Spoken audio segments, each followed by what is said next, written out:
Notons que la compagnie déploiera ses ailes en janvier 2021.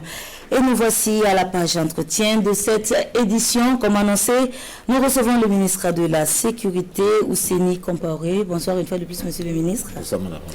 Alors, avec vous, il est question du lancement d'une police secours prévue pour le 22 prochain à Cambouensin. Est-ce que déjà vous pouvez nous dire ce qu'est la police de secours? Merci, madame, de me prêter votre antenne pour parler de la police secours, qui s'inscrit dans le cadre de la philosophie de la police de proximité.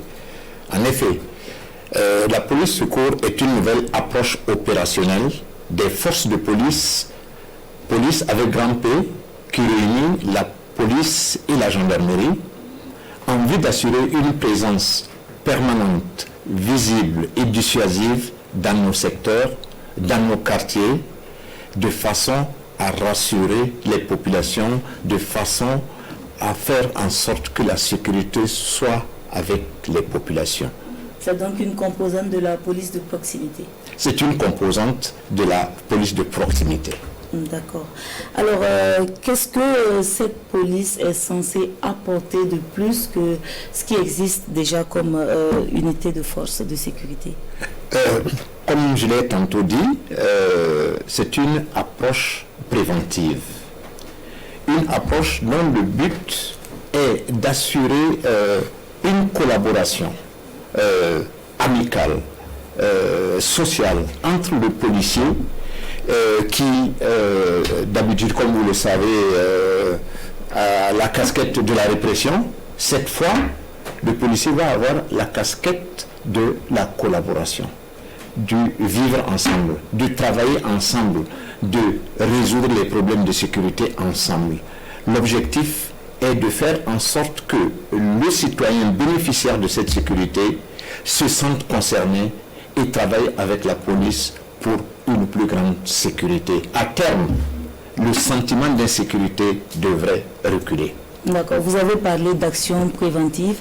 Est-ce que vous pouvez nous expliquer un peu de façon concrète en quoi ça va consister?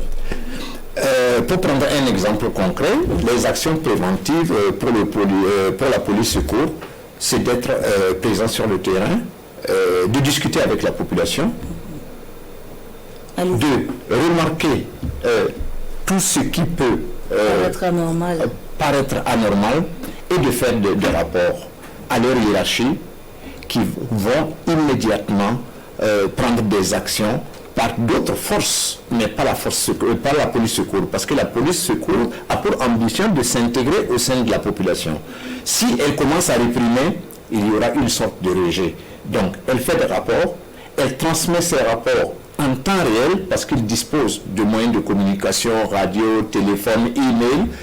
Il transmet immédiatement, il peut même envoyer des photos sur place, et la hiérarchie de l'autre côté traite ces dossiers et confie aux unités les plus proches, au commissariat le plus proche, à la brigade le plus proche des lieux des faits pour que eux continuent l'enquête. On peut donc s'attendre à plus de célérité dans les réactions des forces de sécurité. Non seulement à plus de célérité, mais également à plus d'efficacité et à plus de confiance entre policiers, gendarmes et entre population, gendarmes et policiers. D'accord. Alors tout à l'heure, vous avez parlé de collaboration avec les populations, ce qui sous-entend également qu'elles vont apporter une contribution. Déjà, qu'est-ce que vous faites comme appréciation de cette relation qui existe entre forces de sécurité et population?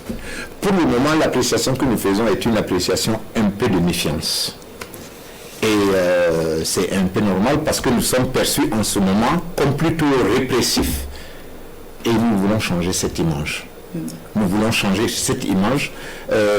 Nous voulons faire en sorte que les citoyens se disent le policier est un des nôtres qui est payé en permanence pour s'occuper de ma sécurité. Mais c'est un des nôtres. C'est extrêmement important dans notre démarche. Et le policier aussi doit se sentir comme appartenant à cette population dont la mission est d'assurer la sécurité de cette population en permanence. Donc, c'est un échange, c'est une collaboration, c'est un vivre ensemble afin de régler les problèmes quotidiens, pas toujours par la répression, S'il y a moyen de résoudre les problèmes sans passer par la répression, nous les résoudrons. C'est notre ambition. D'accord. Alors, Monsieur le ministre, est-ce que vous avez un mot à l'endroit de cette population-là pour l'avenir, dans la mise en œuvre, dans le bon fonctionnement de cette police secours? Oui, j'ai une demande à faire, que la population accepte cette police. C'est le début et pratiquement la fin de tout. Si la population accepte cette police, nous pourrons faire beaucoup de choses ensemble. Sans acceptation, nous ne pourrons pas aller loin. C'est pourquoi je lance un appel à la population, aux jeunes, aux vieux, aux moins jeunes, aux moins vieux, à tout le monde, de prendre cette police comme leurs frères, comme des gens qui travaillent pour eux, qui s'occupent de leur devenir, de leurs problèmes de sécurité, et qu'ensemble, ils travaillent en vue de trouver des solutions pérennes à la question d'insécurité. D'accord. Alors, merci Monsieur le ministre d'être venu sur ce plateau. Je rappelle qu'avec vous, il a été question du lancement prochain de la police de secours, précisément le 22 octobre à Camp-Poissin.